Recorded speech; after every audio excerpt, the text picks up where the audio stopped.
Welcome, welcome, welcome. It's Monday all over again. Welcome to Mondays Beyond the Mic. You know, this is the place where we go beyond surface level topics and relationships. This space provides with us an opportunity to delve into more personal, profound aspects of our lives. Yes, we get totally transparent and vulnerable in the hopes that y'all may grow. Look how giving we are. So thank you for those who are returning. Thank you for those who are always with us. And if this is your first time here, welcome, welcome, welcome. As a personal disclaimer, you know we speak from our life's experiences in the hopes that it will heal someone and help someone get the help that they need. House rules, you know, the number one house rules here is respect, respect, respect. I would like to state that if disrespect is displayed in the comments or on the platform, you will be silenced or removed. And before we get started, I need everybody that's on here to get in the chat and wish my co-host a happy birthday. That, Oh, that's what I that's what I need everybody to do. And we're gonna do this throughout the show. So happy birthday, co-host. How are you thank feeling you. on God's promotion? I am feeling wonderful. I'm excited to be here tonight on this special day. Another trip around the sun. Always grateful. Always grateful. But you know what? As they're in those comments doing what they do, I like for you to like, click, share, super chats. I need that. I need that in my life today. Uh, in her life today on her birthday. That's right. Super chats. We're good. That's going to be our commercial breaks throughout.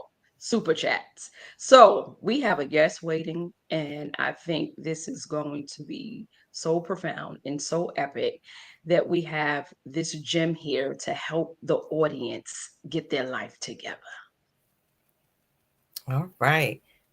And that would be the very own Tracy M. Duncan. Yeah. Welcome, Tracy. How are you? Thank you. I'm doing well. Thank you for having me. Absolutely. And co-host is going to take it away and let the people know all about you. Yes. So Dr. Tracy M. Dumpkin obtained her PhD from Drexel University in couple and family therapy. She has an educational specialist degree, a EDS, in marriage and family therapy, and a master's of arts in counselor education from the College of New Jersey. Dr. Duncan is a licensed professional counselor, an approved clinical supervisor, and a certified substance abuse and addiction counselor, just to name a few. Dr. Duncan is an associate professor of counselor education, specifically in marriage, couple, and family counseling track at Messiah University Graduate Counseling Program. As an academic leader and instructor for marriage, couple, and family counseling within the Counselor Education Program.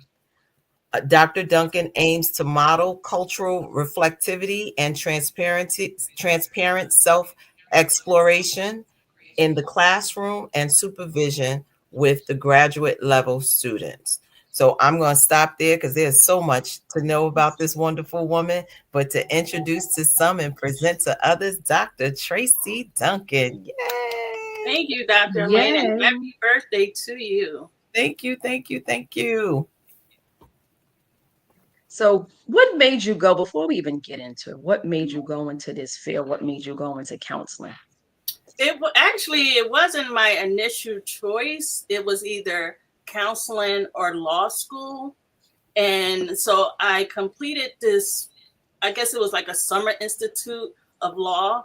And it was like 8 weeks, and it gave me sort of a snapshot of what law school would look like in your first year. And I was like, yeah, no, I'm not going to be able to help people. I'm just doing a lot of writing. So I went with my second choice, which is counseling. I enjoy the aspects of listening, and also the organization of it, helping clients or individuals just structure their life in a way that's healthy and productive. And then I also like the aspect that I would, and this was always my dream, to be a college professor. And so that's what inspired me to continue with my education. Awesome. Well, we are grateful that you are here and you are blessing us with your presence. And we have one of our faithfuls. We take commercial breaks. In the commercial breaks, we read our comments. Mhm. So Von Eric said, blessings all, blessings to you. Blessings, Vaughn. And hopefully you will get to hear Vaughn's laugh. Vaughn has the only laugh. He takes us out he literally has the only laugh. And Sheila Ingram Ministries says, happy birthday. Love you. Thank you, thank you, thank you. Love you back. Lady Dawn B said, happy birthday, Dr. Elaine, my fellow November baby. Hey, HG family, thank you. And we know yours is tomorrow. So we're excited. Yes. It's a whole duo over here. So let's get into it. We have the professional here. So tonight, relationships, we're talking about commitment, marriage, and divorce. Ooh, commitment, marriage, and divorce. That's a Oh. mouthful. Tonight, we will explore what commitment really means, how to build a healthy marriage, and what it takes to navigate a divorce with grace and resilience. We Mhm. will share real stories and receive expert advice. So that's why we have Dr. Duncan here and co-host. Take it away. Okay. So understanding commitment. Dr. Duncan, we know that the foundation of any serious relationship is commitment. However, what does commitment really mean in today's modern world? And is it about staying together no matter what, or is it about convenience? That's interesting. The word commitment, because it means it's different. It has different meanings depending on who you ask. So as it relates to a couple together during their premarital experience, should be defining commitment amongst one another. Um, because then that way they're going into the marriage or going into the relationship understanding what commitment is and what is that give and take. Another aspect of commitment that we don't see as much, you mentioned the modern world or the modern today, is that commitment also means negotiation and compromise. We don't honor that the way that you've seen it 20, 30 years ago.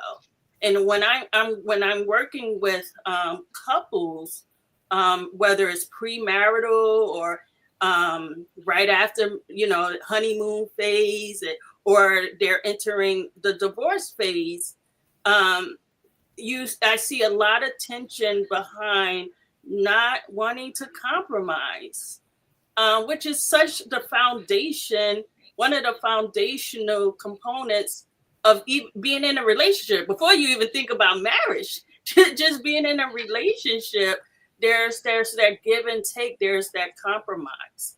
Um, so those are two examples of what commitment should look like and how it looks today, and is commitment staying together? That again, that's something that should be decided by the couple, because it takes on their understanding, and then they can also, when trouble comes, they can also refer back to it and say, okay, this is what we defined as commitment when we got into this. Do we need to reassess? Do we need to reevaluate and come up with a better way of understanding that shared commitment involvement? That was excellent. And I don't know if my co-host wants to say something because everything you said, this next clip, I just have to play Well, it. I did have a So, question. So I was wondering, mhm. do you find that amongst like different age groups? So are younger people more apt not to commit, or is it now older couples coming who may be stuck in their ways, Mm-hmm. less likely to say I'm willing to compromise and negotiate? It is actually, Dr. Elaine, it's a mixture. I wouldn't say it's a particular age group, although you would think that maybe older population would be stuck in their ways. But our now generation, they have aspirations and opportunities that were not presented to our older population at times. So there's more that they want to do outside of the home that impacts the marriage. Another difference between the two is that family of origin. What messages are they receiving? And when I say family of origin, I mean the family that they grew up in. During their childhood, what did they understand marriage to be? Because whether they claim their family or not, because some people don't claim their families, but whether they claim their family or not, they're bringing in some of those ideas and experiences that they have been through with their family of origin. And if they're bringing that in, that's often dictates to them, okay, this is what I saw. I didn't see anything different, so it must be correct. That's good. That's good. That's very good. And we have some let's see. I know. Oh, here it is. This is what I'm looking for. Vaughn said wisdom, Dr. Tracy. Yes, that was very good. So in this clip, I was like, oh my gosh, because what you said, co-host, with the younger generation, and then Dr. Duncan said with the older generation, it's like, how do we even start off? What's the foundation of commitment? How does that thing even begin in a relationship? How do we establish that? So let's take a look at this. You had me. Like, you had the chance to reciprocate the energy I gave. You didn't do that. Like, you had the chance to plan dates and do special things for me. You didn't do that. Like, you had the chance to send me memes and reels that we could laugh at and joke about. You didn't do that. Like, you had the chance for us to lay up and binge watch shows and movies and, laugh and just spend quality time with each other. You didn't want to do that. So how you miss me? What do you miss? You miss me giving and giving and giving what you not giving nothing in return? Like, you miss me sacrificing everything about myself just to make sure that you good, just to make sure that what we building is going in the right direction? Like, you miss being selfish? That's what you miss? You can't miss me because you had me and you didn't know what to do with me. When I saw that, I said, "Oh, that's the case of the ex." Because I think we can. I'll speak for myself. With somebody, oh, I missed you. You had me. Everything he said, I was like, oh wow. But the commitment level, where was your commitment? I was committed and you weren't. Yeah. So what's your thoughts on that? And then it's also where he's saying that this person is saying, I miss you, right? So where were the insight to things going wrong? You don't wake up one morning and then things are just wrong and you end it. But there are certain events going on. There are certain ways of communicating that's going on. So what is it that, playing off of that clip, what is it that is missed? Is it missed just being in a relationship, whether it's a healthy relationship or unhealthy relationship? Because people tend to just stay in a relationship and it could be the unhealthiest relationship, but it's normal.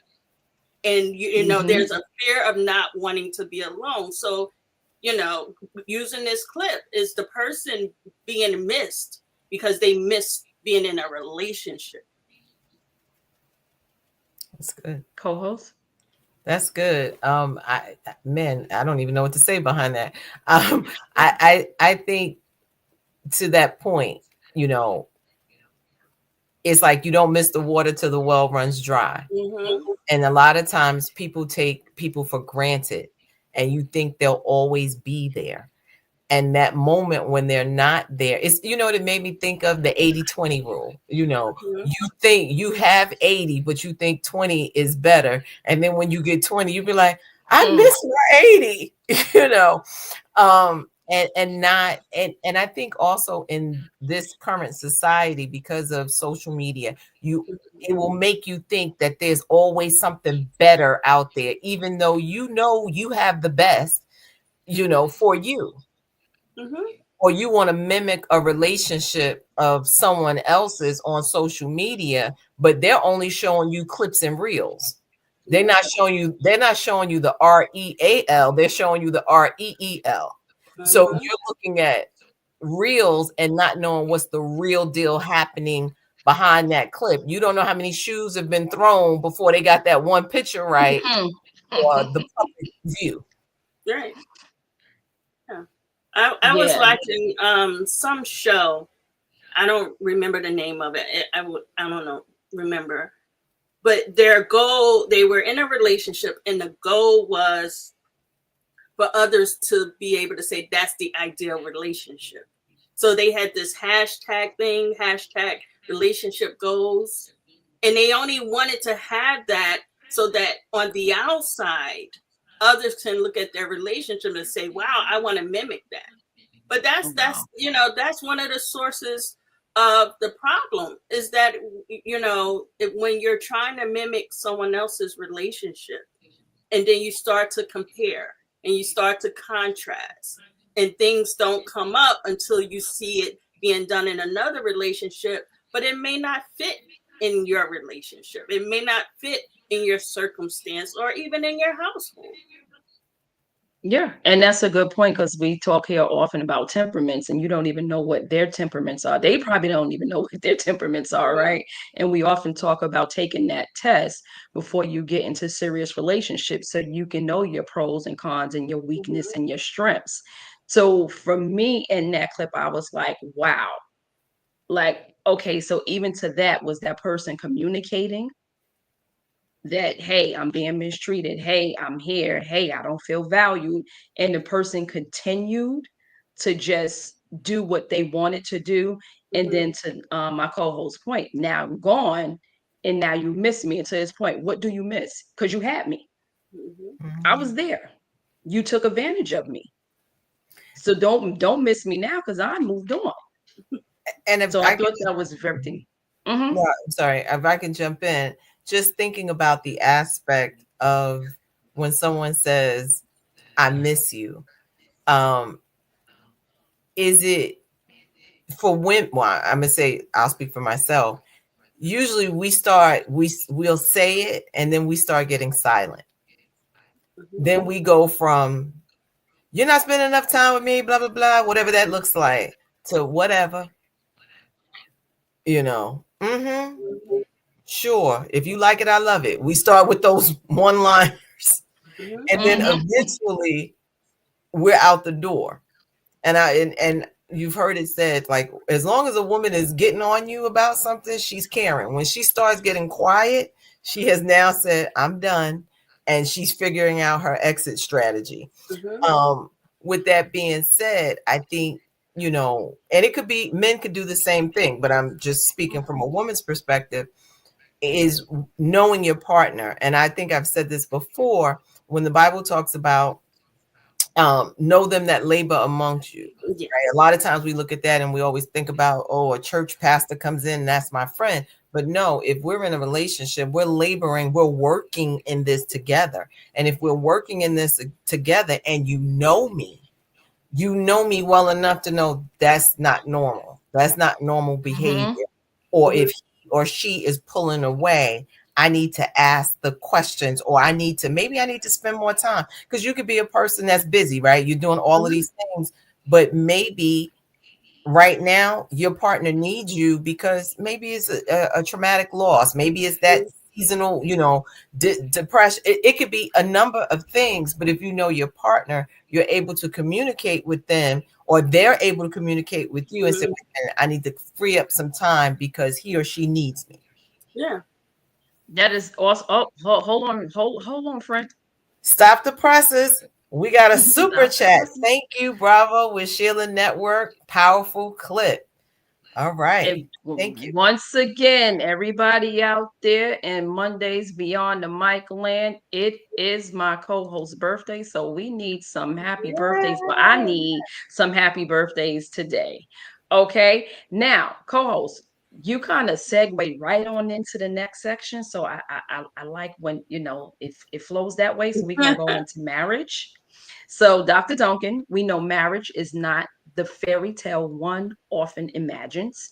It works, love, and the ultimate commitment. It takes love and ultimate commitment.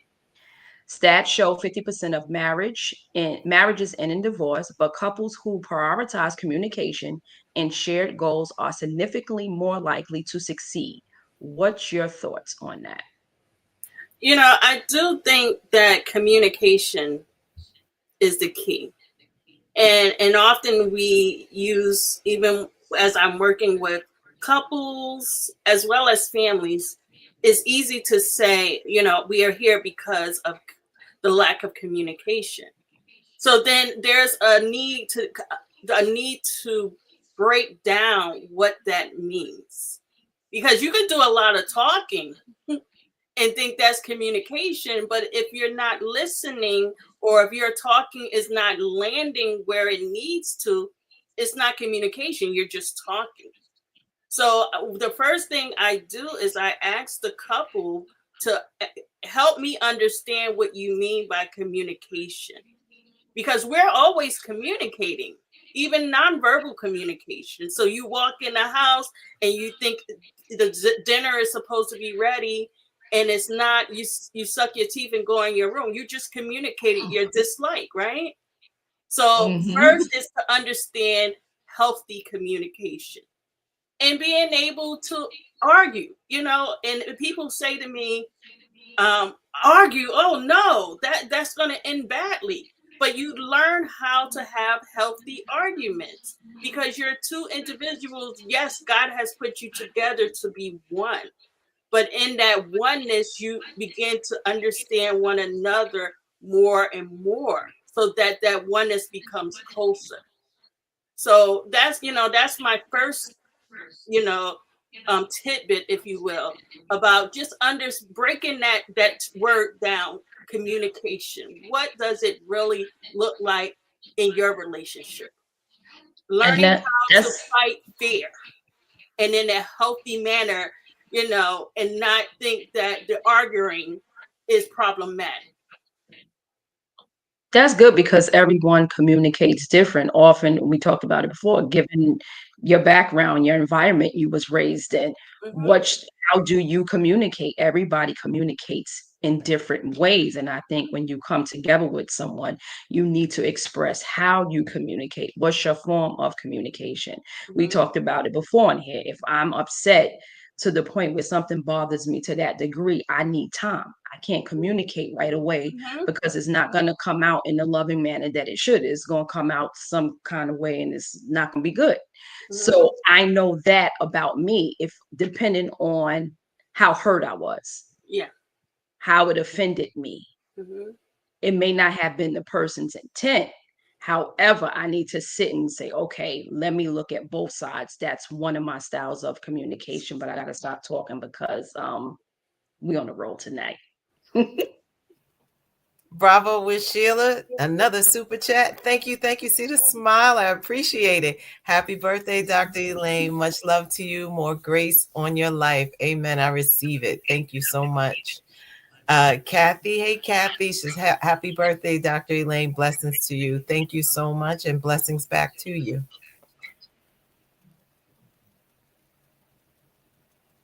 Trudy said the clip was nice, but it was one-sided, needed more context on what and why and what warranted that response.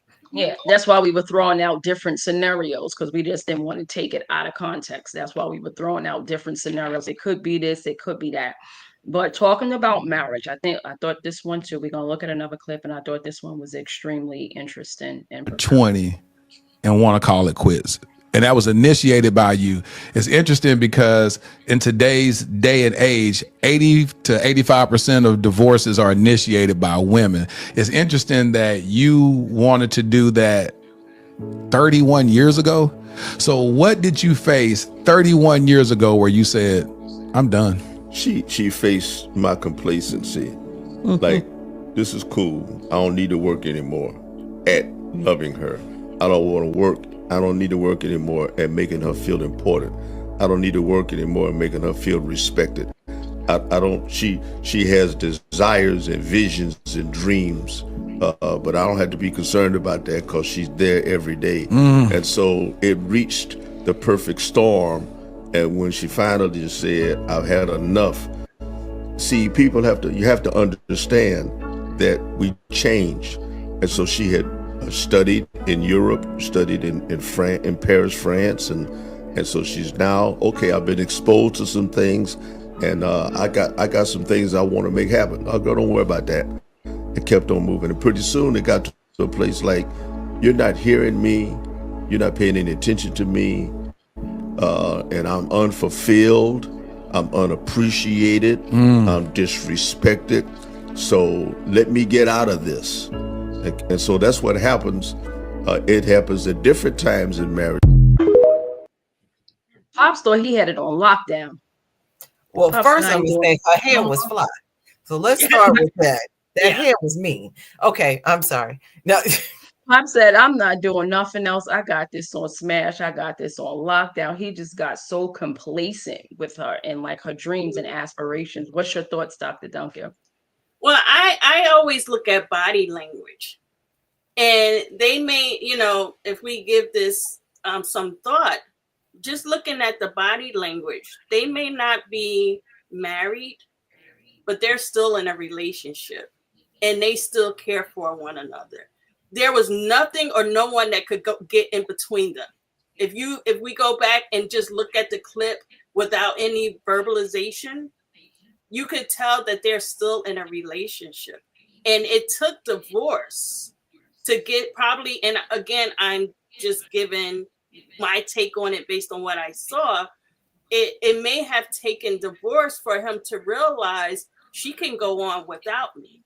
And maybe he could go on without her. But that does not eradicate there still being a healthy relationship. Maybe not marriage, but there's definitely still relationship there just by looking at the nonverbal. And that's good. Do you often run into couples that been married for years, like they were, I think it was 20 years, and then it's like, okay, I'm done. And is it they're done, or are they able to come back together? Usually when they say they're done, it's all about meaning to me. But it could be life situations change.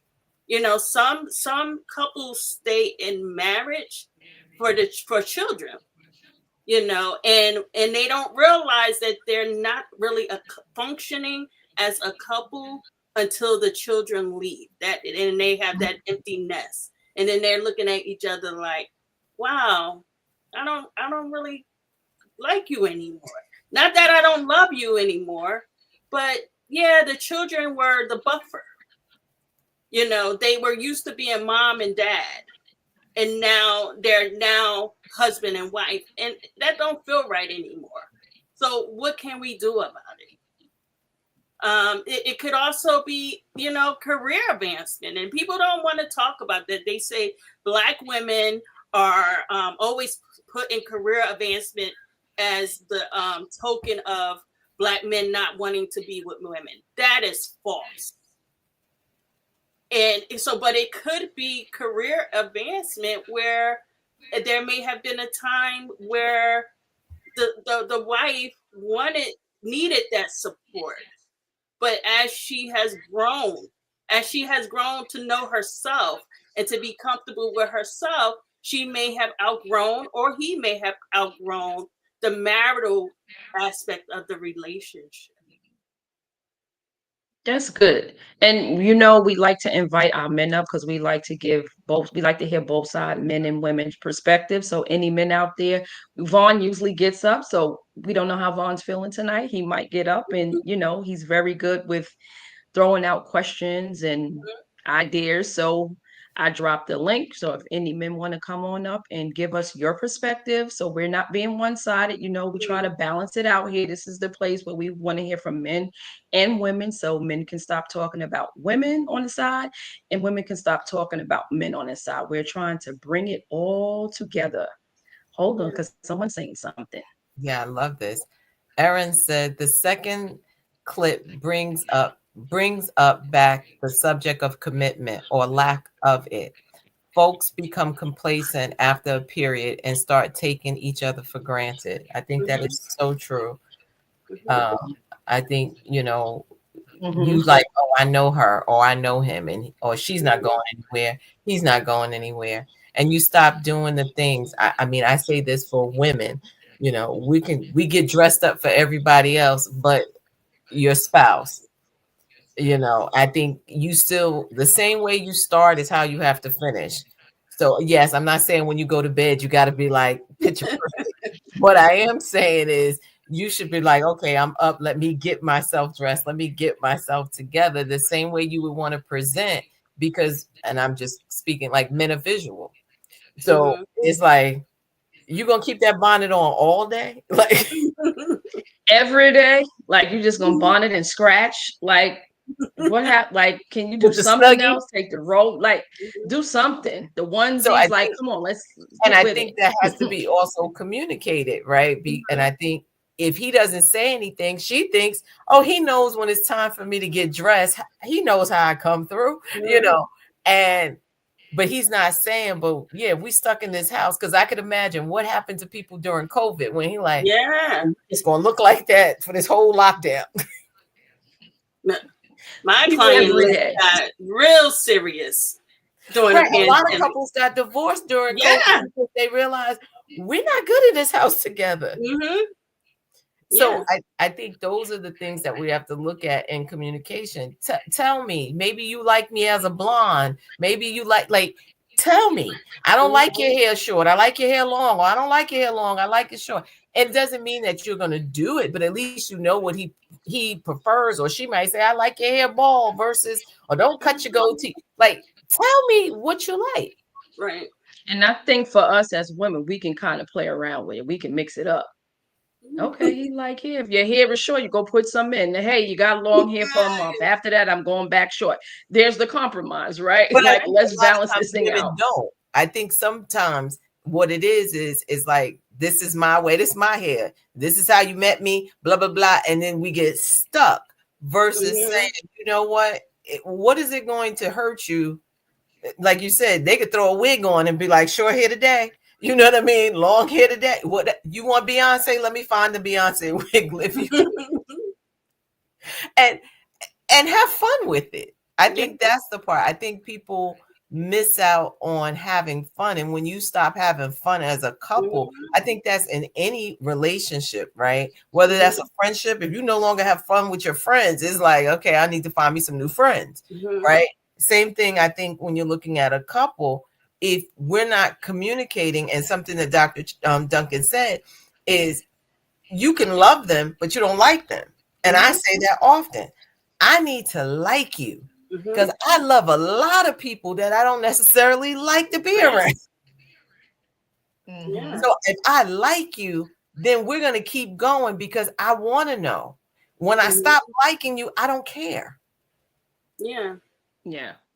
And I want Dr. Duncan to respond to this. It says, unfortunately, the level of commitment dissipates over time. What's something couples can do to make sure it's just not declining? Well, one is, and I think we talked about it, is not taking, for them to not take each other for granted, right? A lot of times what I see occur is, in the beginning, something may be annoying. Let's say let's not pick on our men so much, right? So she comes in and just starts to clean up, right? And that may be annoying to him. He may want some type of, how was your day? Some type of dialogue in the beginning of walking in. And then over time, it's like, okay, she does this every day and it bothers me. And we say to ourselves, but that's who she is. That's who he is. And we keep that going week after week, month after month, years after years. And then finally it gets to a point where, well, I don't like that about her. But you had all of these times of, well, that's who she is, that's who she is, that's who she is, that's who she is. Now I don't like it. And then we are holding one another responsible for those multiple times of, well, that's just who she is, without communicating that maybe not the first time because you're trying to figure it out, but at some point it goes from the first time to the 100th time, and then it's a problem. But somewhere between that first and 10th time, communicate that, like, hun, and I use the term hun because I remember my parents would say hun. So, hun, when you walk in, I appreciate you want to clean up, but I do want you to sit down and just talk to me. So that's how the commitment dissipates over time, because that combination of communication and commitment. It takes commitment to communicate, and communication is part of commitment. And I'm not playing on words, but I'm just saying that that's how simple it is. But we make it much more complicated because we don't want another thing that I and I don't want to take up your time, but another thing that I'm on a roll now, right? Another thing that I see is with marriages, there's not opportunities to really talk about what hurts. We're good at, and I'm saying this in terms of both couple partners, good at indicating when we get mad. It's acceptable to express yourself when you are mad, but we tend to hold back when we are hurt, because there's that demeanor of, I'm not going to let him or her know that I'm hurt. But if you don't express that hurt just as easily as you express that anger or being mad, it's not going anywhere. And then eventually what happens is, it's kind of like that beach ball that you're trying to keep in the swimming pool and you're trying to suppress it, and then eventually it blows up. And I believe that blowing up piece results in the divorce, because along the lines there was no communication of, okay, I'm hurt and I'm not mad, I'm hurt. And I think that's a good point when you said excuse. I think people use that excuse as, that's the way he is, that's the way she is, as an excuse. Just because that's the way somebody is doesn't mean it's necessarily right. Mm-hmm. And it doesn't mean it's necessarily wrong in a relationship. But I can say for me, that's just the way I am. And I used to say that a lot. And so I had to say, like, that doesn't make it right, because that's the way that you are. You need to work on that. So I can see in a relationship not communicating that is bothering you, how it escalates. And also to the point of saying you hurt. The mad is just the mask, and get to the root of it. No, Mm-hmm. you're hurting. Mm-hmm. The anger is just showing, it's manifesting itself from the hurt that you're in, opposed to being vulnerable and transparent and saying, no, you hurt me. And there's nothing wrong with that. Yeah. And then that's where you can have the dialogue. That's where you can have the conversation. Right. So we're going to a commercial break, because they're talking to us out here. Erin says, so true, Dr. Elaine. Ladies need to maintain the allure, stay as attractive for as long as age will allow. Men also need to always maintain the caring attitude, and he needs to keep himself up as well. So, yes. Yeah. Very good point. Lady Dawn B says, I think we're confused. We confuse committing to what a person does for us with committing to the actual person themselves. We love actions and can overlook the heart of a person. Mm-hmm. That's good. Mm-hmm. The Gaffey Place says, I think a lot of this needs to be talked about with the younger couples as well. Honesty and openness is critical. Yeah. So true. Yeah, and Yeah, you because this mentioned. generation is microwave. They Mhm. throw people away, they throw jobs away. It's just like, oh, okay, what is going on right now? So they just throw any and everything away. Go ahead, you were making a point.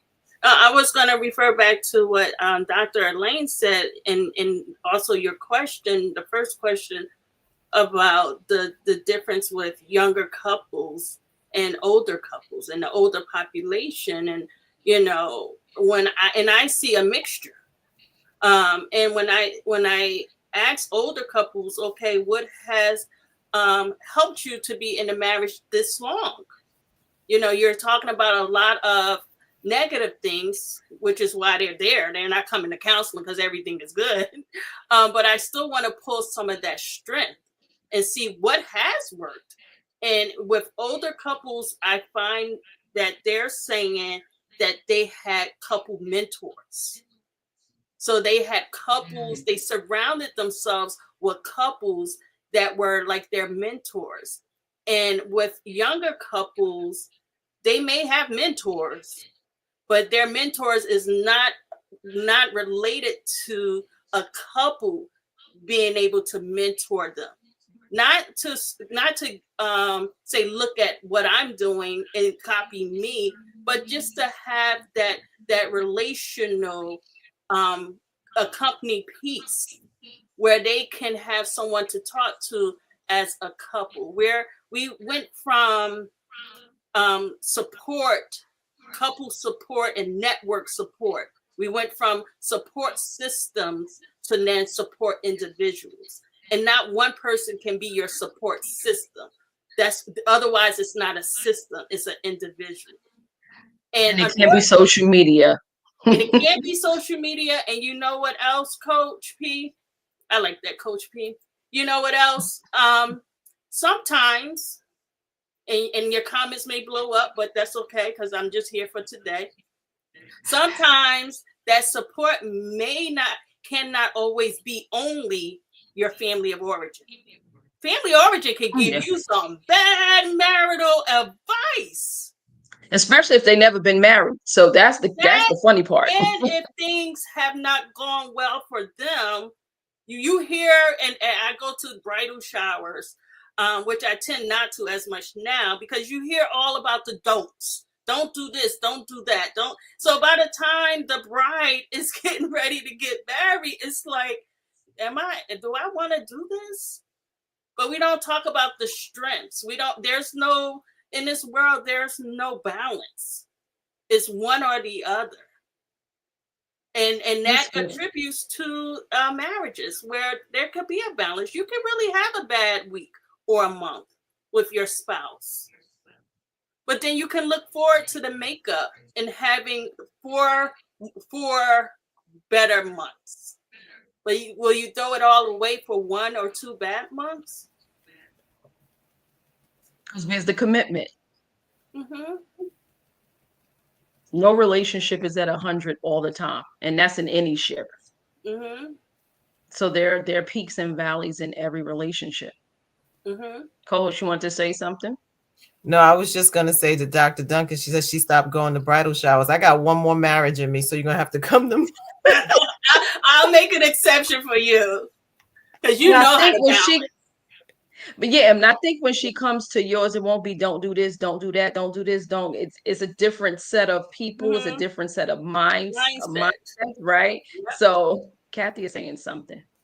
She said, Dr. Duncan, in a situation like you explained about her coming in cleaning and him not liking it or saying something could have been body language that we tend to always overlook. And I totally agree with that. Yeah, I agree. Very insightful. Yes, the body language.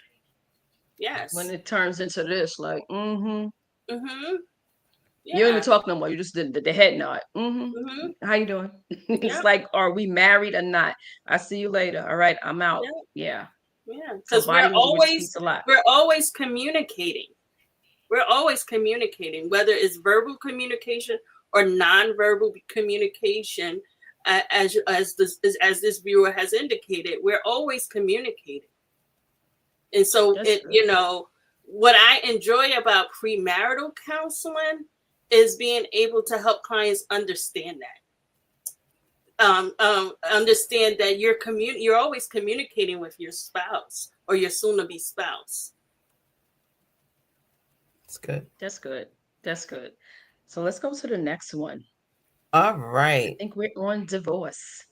Yes. So this is navigating divorce with resilience. So Dr. Duncan on divorce, a topic that's still stigmatized but incredibly common. Divorce doesn't mean failure. It can be a chance for a new beginning. What are your thoughts on it being a new beginning? I actually like that that reference to a new beginning, because that's exactly what it can be. And when I'm working with couples and they've done all that they can do, and then it ends up in divorce, we look at it more so as, okay, this is a mutual understanding that things didn't work out. Right. And it's not a failure on either one's part. And I really try to help couples understand to not do the blaming, especially when children are involved. So then you create, you as indicated in your question, it is an opportunity for new beginnings. And new beginnings can include your ex-spouse or not. But it's an opportunity first to now understand yourself. And that's the greatest gift you can get out of it. I read something the other day about failure. We put a high value on failure, but as long as it's a learning experience, you're gifted with that. And therefore, if you're gifted with something, it can't also be failure. So you're gifted with another way of another opportunity to understand yourself a little bit better, that introspection, to understand what you want. What do you want out of life? Or to even understand what you want out of that next relationship. Yeah, and he's talking, so this is good. So Erin says the high level of failures in marriage can be attributed to a serious lack of premarital counseling. Waiting until after you're in it is often too late to address all the reoccurring issues. Yeah, I agree, Erin. Premarital, I mean, it's not the formula for an effective marriage, but it does help in terms of what we call a protective factor of preventing divorce, is that premarital counseling. Okay, that's good. I was just going to say, because I had premarital counseling and I still ended up getting divorced. But I would also say something to the point. It made me go back to the book that PACHE and I wrote together, which was Letting Go, Moving from Broken to Beautiful. And for me, talking about my journey of divorce and having that opportunity to realize new beginning, who am I? Who am I accepted as an individual? And I had to learn, what did I like and what don't I like? Because I spent 14 years in this relationship, and now I'm like, okay, what am I supposed to do out here? And people say we outside, but I didn't know how to be outside. Yeah, you're relearning. Right. But the first thing I started with was, let me figure out me. And I've said this before. I'm like, the different versions. I'm like, this version of me, I love her. I love her because she took the time to do what was necessary to heal, to look back and say, this is what you like, this is what you don't like, this is what you won't tolerate, this is what you will tolerate. So when you have that, and not just looking to be with someone, because a lot of times people just want to be, to your point earlier, in a relationship versus being in the right relationship. Yeah, and that's the gift of relationships, whether it's a marital relationship or sister relationship.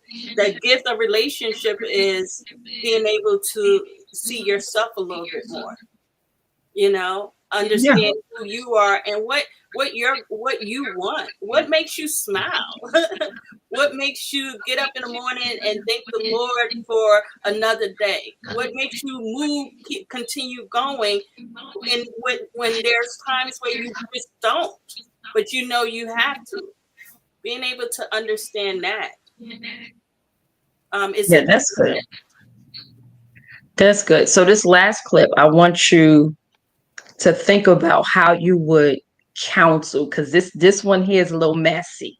Okay. It's a Got a little case messy. study going on. It's gonna stir the pot. We used to stir the pot. We're gonna stir the pot a little bit. So we All have right. professional. So let's see, what would your advice be?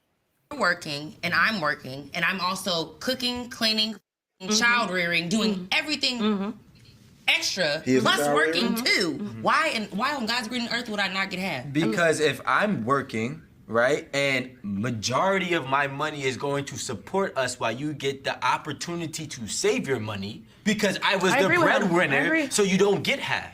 So what are you doing with your money? True or false? In that scenario, if he's the breadwinner and she is working and her checks doesn't go to the household or whatever, and she can do whatever she wants. Yeah. Right. In that instance, do you still feel like the 50-50 thing would No. What are you doing with your money? I agree with you. On top of the I can't money believe I that she agree with wasn't you. But spending? I've been agreeing with you a lot, though. I mean, I don't know. I've known of some women that work and they use their paycheck to contribute to the 401k and carry the health insurance, But that'll be and half the FSA. 20. I never been married. I never been divorced. You're the expert, so that's why I'm asking. What would you? How would you navigate that? I would refer them to my colleague who is a marriage family lawyer, and in the referral, I would tell them to get their receipts out. that's the beginning and the end of it. Because it's hard for me as the outsider to say you're entitled to this or you're entitled to this or think about it in this way, because I'm not in that situation. And also a counseling session is to men to come to understand, and they're not going to understand in counseling. So to use that as a source of mediation, I have a family lawyer colleague who I have on speed dial, and I will refer them to him, and I will say to them, just come with your receipts. Co-host, you have anything? Because Dr. Duncan said, come with your receipts. I ain't getting in that. Well, I mean, as a divorce, if you want to share anything. No, I mean, I don't care. So my thing would be in understanding to the young lady, the other woman's point. If you're carrying the health insurance, if you're carrying, the 401k, I think it goes back to the communication. What's the plan? Because if he's the breadwinner, if he's taking care of, he's paying the mortgage, he's paying, and your money is to do what? There needs to be a conversation with that. So the conversation needs to look like, okay, I'm covering the mortgage or the car notes. Well, you take care of the, maybe we're saving my money to buy more investment property. Maybe we're saving. So I think it all depends on the two people. And I think it goes back to what Dr. Duncan said, that family of origin, because some of us grew up where it was like, girl, you better have your money and his money. And then, so if you're coming in with that mentality, then you're already starting. And I'm going to say you're starting with a lie. Let's just put it there. You're starting with the lie because I'm saying, oh, I don't have any money when I know I got $30,000 over here, but you're not going to know about that. And I guess I would say, unless your spouse is bad with money and you're thinking of how do you do a backup plan for your family. Yeah. Right. So it all depends on, I would go back to what Dr. Duncan said. I wouldn't necessarily say this is a right or a wrong. It depends on the individuals, the couple, and who has the strength.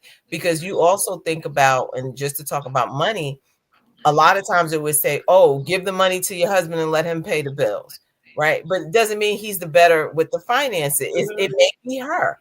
I think something, and if I speak from my past experience, I didn't, all of those things, I was like, oh no, he took care of that. He took care of that. When I get married again, we can, even if he's better than I am, we're going to have monthly meetings about this money. So before, I was blind faith. If you said that's what we have, then that's what we have. Because I was like, I'm not worried about money. That's not going to be my problem. And going the next time around, it doesn't mean I don't trust you. We just going to have conversations so that I feel I'm in the loop about what's happening with our money. Right. Yeah, because we have heard scary stories where the wife just totally depended on a man and he got it, or vice versa. And she was that money and the crisis came and there was no money. He wasn't paying the bill, she wasn't paying it. But what you mean the mortgage isn't paid? What do you mean we're going into foreclosure? How did that happen? You were in charge of the bills. Yeah. So I've heard stories like that. And let's see, Trudy is talking to us.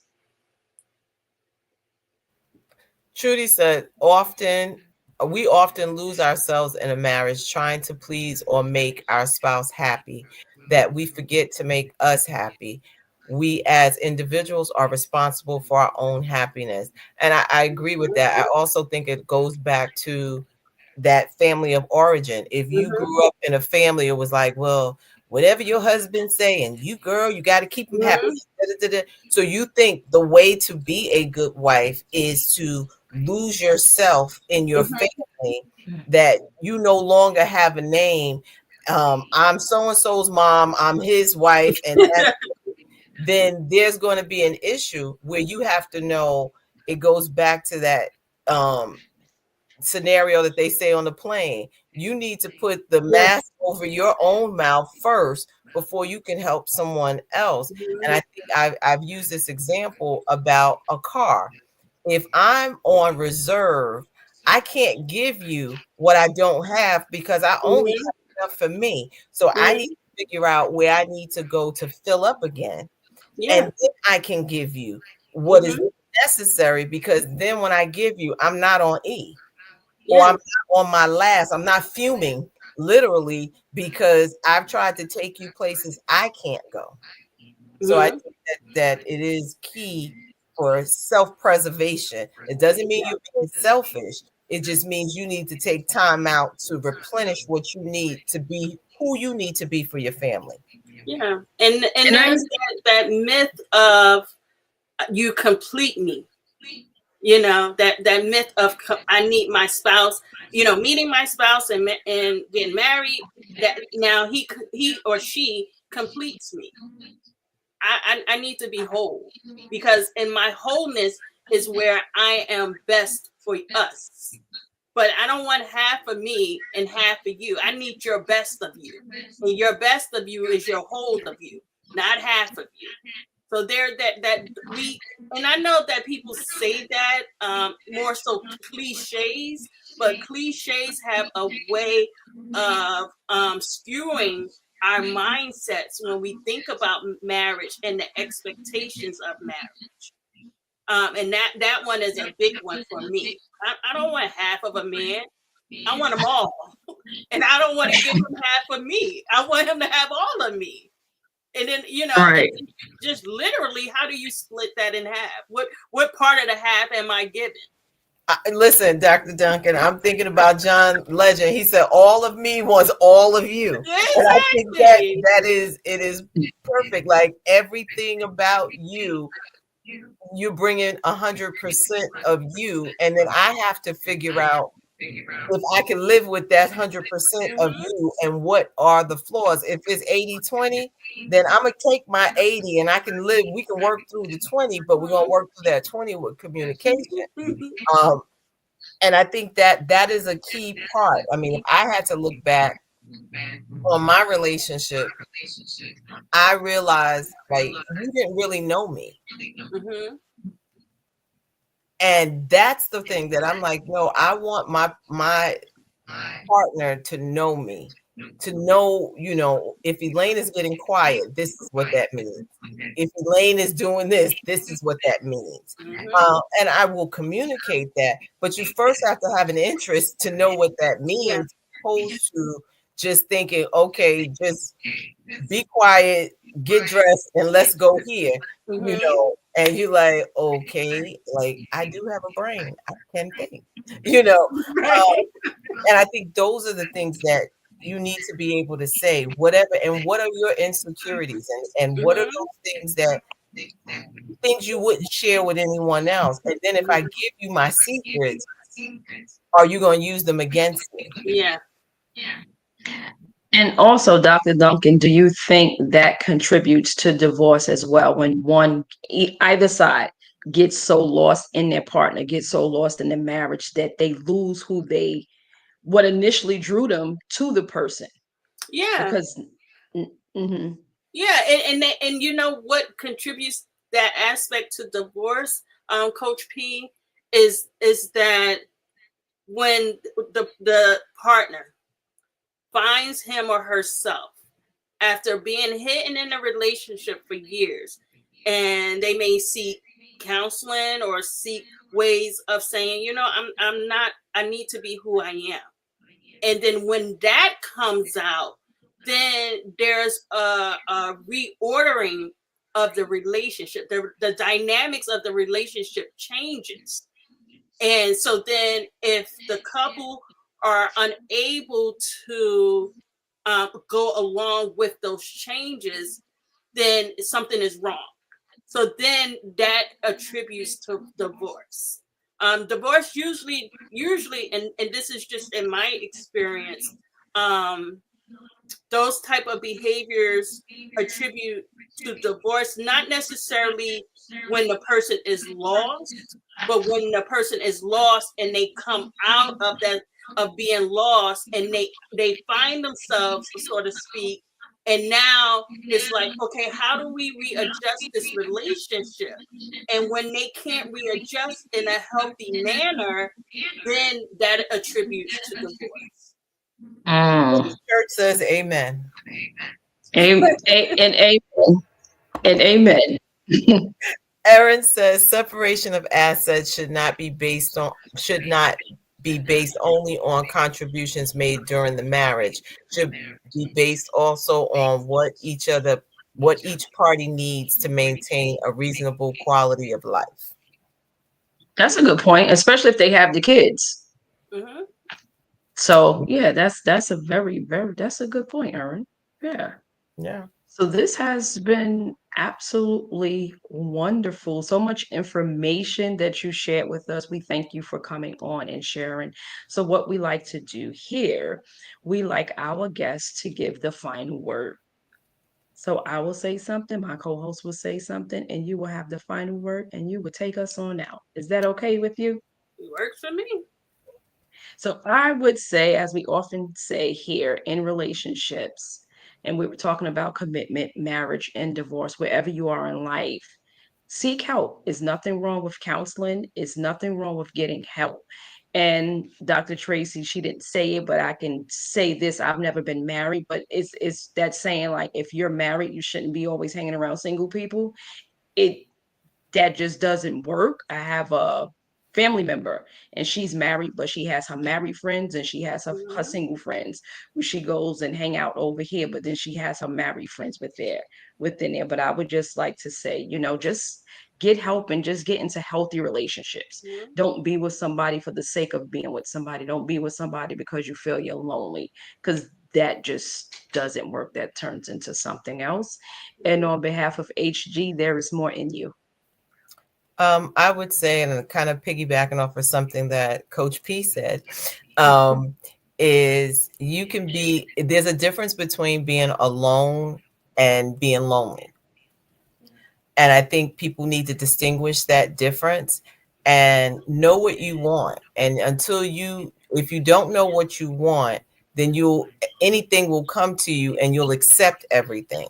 So everything you do not have to accept, and just trust. I'm going to say trust God for the process, that what is meant for you, if you just hold out, it will find you. It will find you. And I think when it comes to, and it's never too late. You're not too old and it's not too late. That's one of the things I would say, because I think a lot of times, especially if I'm looking, in our generation, 40s, 50s and above, people think like, oh, maybe my time has passed. but I don't believe we serve a God of another chance, because we've all blown the second chance. But if we just hold to that, and we will see the fruits of our labor.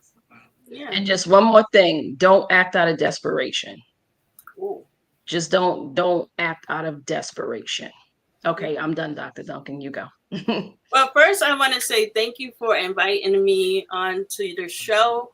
This has been great. You know, Dr. Elaine knows I just love talking about these topics, and bringing the knowledge that I gained from working with families and couples to help others be able to understand, and prayerfully it enriches their lives. So thank you so much. This has been awesome. But so the takeaway is, first, be friends.